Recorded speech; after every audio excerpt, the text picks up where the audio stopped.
Have you ever witnessed a moment of unexpected kindness in the wild? A story that defies nature's harsh laws and touches your heart. Let me take you on a journey to the African savanna, where an unlikely friendship blossomed under the merciless sun. The sun was merciless that afternoon. It burned white in the sky, turning the African savanna into a sea of brittle gold. Every blade of grass trembled in the furnace wind, and the cracked earth gleamed like old bone. Nothing moved except the heat. No birds sang. Even the insects had fallen silent, hiding from the blaze. Far across the emptiness, a giant shadow drifted slowly toward a distant watering hole. Her name was Asha, a matriarch elephant whose heavy steps carried the wisdom of many seasons. Her ears flapped warily against the heat, and her massive trunk swayed like a pendulum as she walked. She had seen countless dry seasons, and yet this one felt crueler than most. The rivers had withered, the trees had shed their leaves. Hunger clung to the land like a second skin. Asha was thirsty, but she was also patient. She carried inside her the memory of paths to water known only to her kind. Her herd had once walked with her, but this journey she made alone, searching for what was left, leaving trails of deep prints behind her. It was then that she saw them. Two specks moving on the horizon, so small they seemed like mirages. At first Asha thought her eyes deceived her, yet the figures grew clearer. They were not antelope, nor were they the sharp-eyed jackals that slink between the brush. They were smaller, clumsier, fragile. Two tiny puppies. Their ribs showed beneath thin fur, their paws blackened with dust. They wobbled forward on trembling legs, side by side, their sides heaving with frantic breaths. The older of the two, a golden-furred pup with patches of white, pressed his muddy paws together as if in prayer. His name was Keto. Beside him, a golden-furred sister, Nia, lifted her face toward the towering elephant, her eyes shimmering with desperation. Asha stopped. The ground shuddered faintly beneath her weight. The puppies froze but did not run. Instead, they pressed themselves against each other, bodies quivering but eyes locked on the great elephant. For a moment, the savanna held its breath, then the pups turned. Keto barked a broken, pitiful sound, half plea, half command. Nia glanced back over her small shoulder, urging Asha to follow.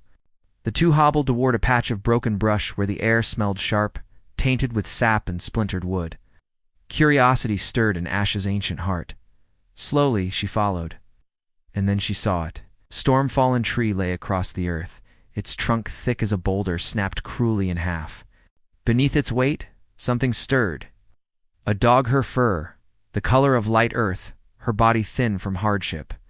One hind leg was trapped beneath the crushing wood.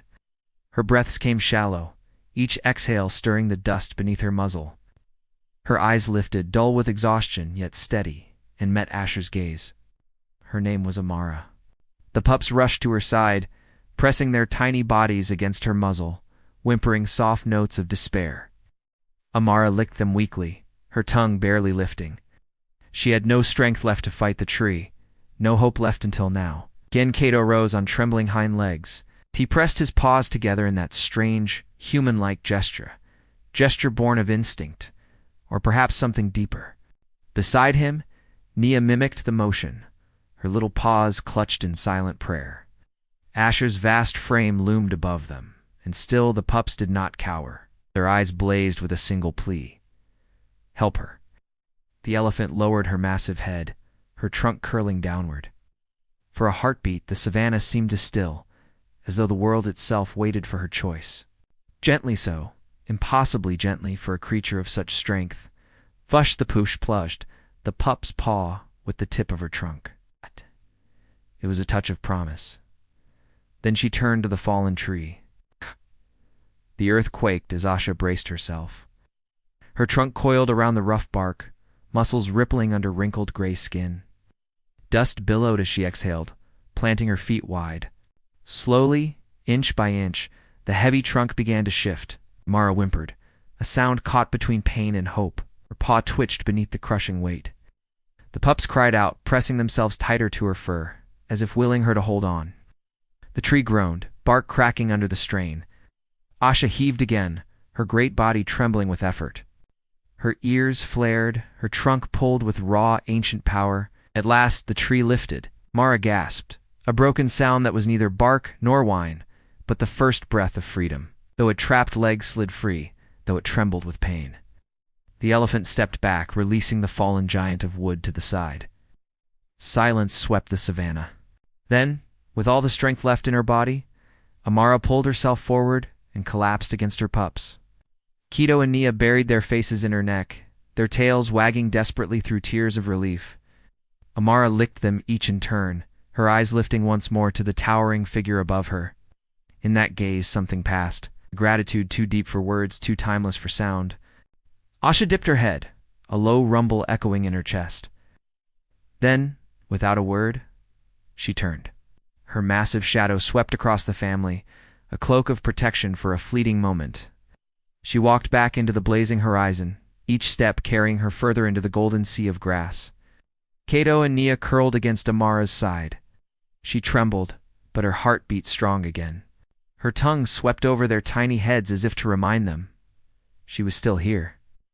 And in the distance, where dust met sky, the great elephant's figure melted into light.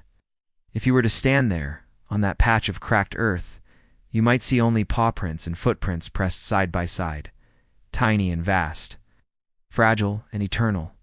Sometimes the wild does not speak with roars or thunder. Sometimes it kneels in silence. Sometimes another heart chooses to answer.